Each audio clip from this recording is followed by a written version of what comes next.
إِنَّ هَٰذَا الْقُرْآنَ يَهْدِي لِلَّتِي هِيَ أَقْوَمُ وَيُبَشِّرُ الْمُؤْمِنِينَ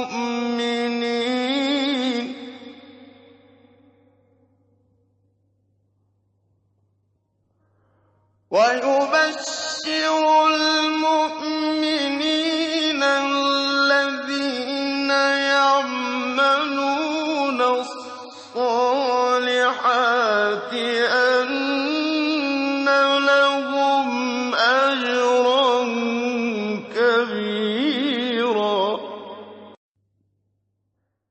بعد هذه المقدمة على بركة الله نبدأ أولى الحلقات، وفي كل يوم إن شاء الله سنأخذ 10 دقائق أو أقل حتى لا يمل السامع.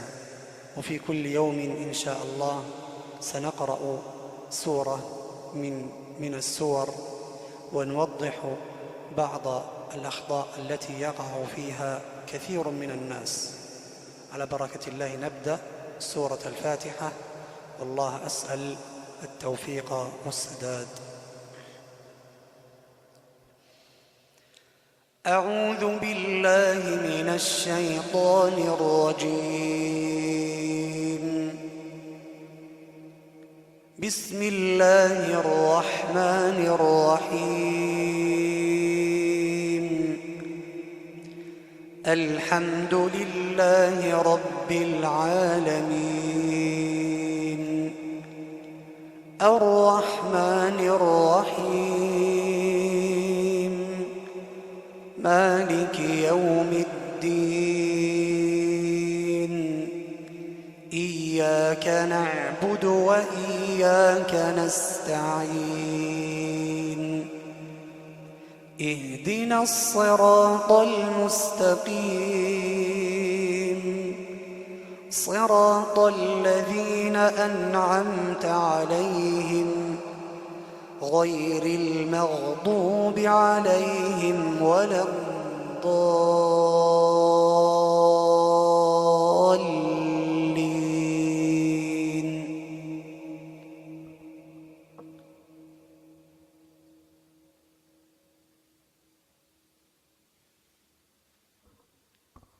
الحمد لله والصلاة والسلام على رسول الله.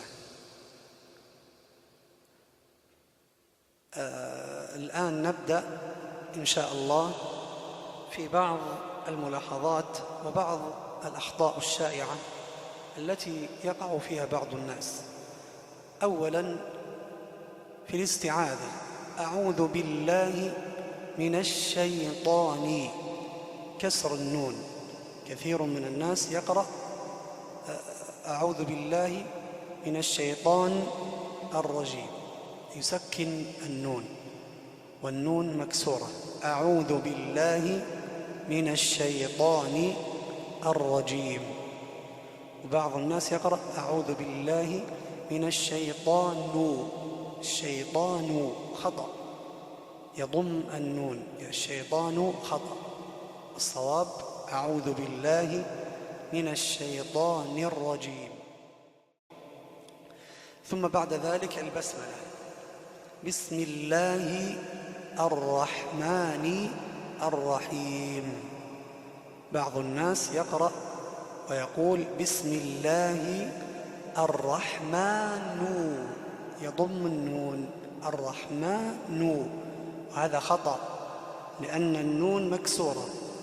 بسم الله الرحمن الرحيم، بسم الله الرحمن الرحيم. ثم بعد ذلك الحمد لله رب العالمين. بعض الناس يقول الحمد لله رب العالمين، هذا خطأ. الدال مضمومة واللام مكسورة. الحمد لله، الحمد لله رب العالمين، رب العالمين. لا نقول الحمد لله رب العالمين، خطأ. الصواب نضم الدال الحمد لله رب العالمين، نمد قليلا عالمين، لا نقول الحمد لله رب العالمين ونسكت. ثم بعد ذلك الرحمن الرحيم، مثلها مثل البسملة، النون مكسورة. الرحمن الرحيم، الرحمن الرحيم، لا نقول كبعض الناس يقول الرحمن، خطأ، لأن اللام هنا لام شمسية، اللام هنا لام شمسية، واللام الشمسية تكتب ولا تنطق. فالصواب أن نقرأ ونقول الرحمن، ندخل مباشرة على الراء المشددة. الرحمن الرحيم، لا نقول الرحيم، هذا خطأ. الصواب كما بينا نقول الرحمن الرحيم. ثم بعد ذلك الآية التي بعدها مالك يوم الدين، هذا في حفص. في قالون ملك يوم الدين. إذا أردت أن تقرأ هذه أو تلك كلاهما صحيح، لكن الخطأ الذي يقع فيه بعض الناس هو يسكن اللام، يقول مالك يوما، وهذا خطأ. والصواب هو الكاف مكسورة، مالك يومي، والميم كذلك، مالك يوم الدين، لا نقول مالك يوم الدين، هذا خطأ. مالك يوم خطأ، الصواب هو مالك يوم الدين. ثم الآية التي بعدها إياك نعبد وإياك نستعين.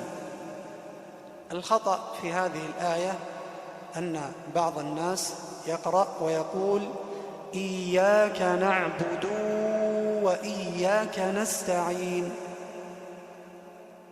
إيش اللي حصل؟ الذي حصل أنه ضغط على الدال المضمومة، والضغط على الحرف المضموم إذا ضغطت عليه كثيرا يولد واو، كذلك المكسور إذا ضغطت عليه كثيرا يولد ياء، والمفتوح كذلك إذا ضغطت عليه كثيرا يولد ألف.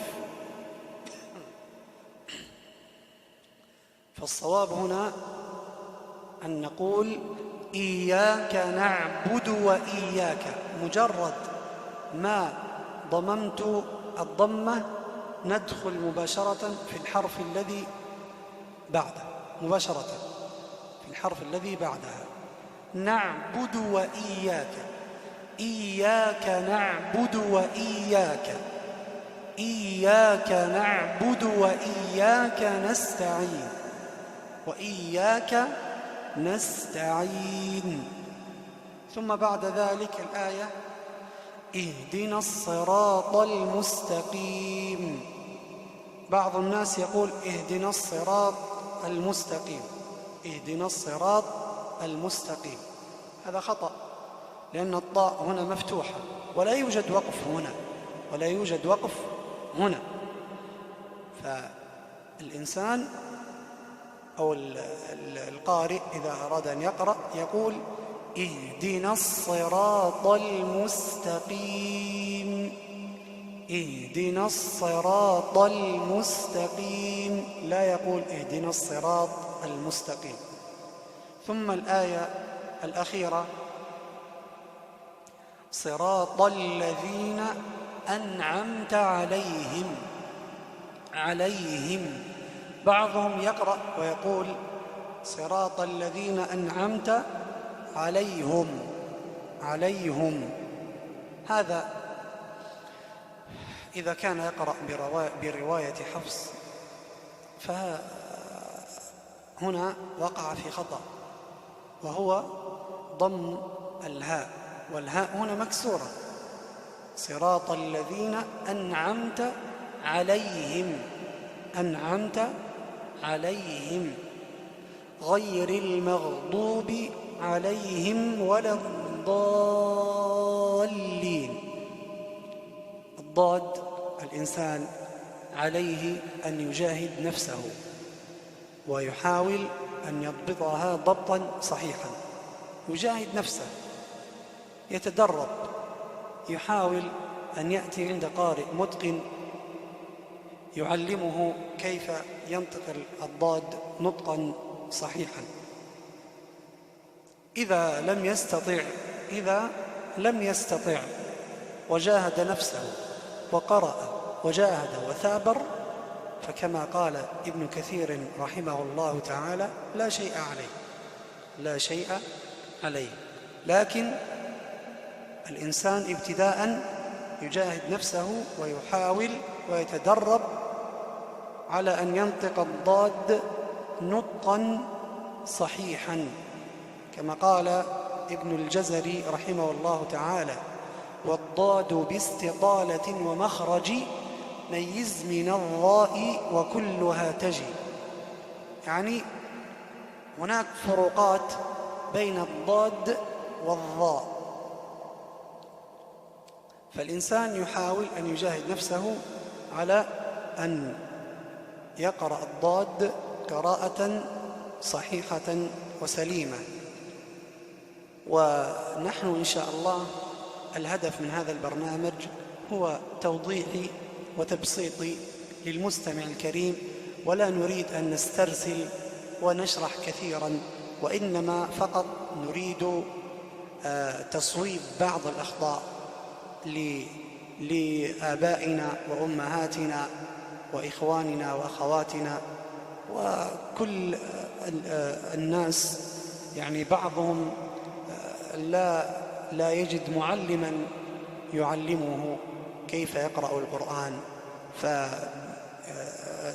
فالمواقع التواصل الاجتماعي وغيرها يوجد فيها كثير من الناس يريدون الخير ويريدون أن يتعلمون القرآن.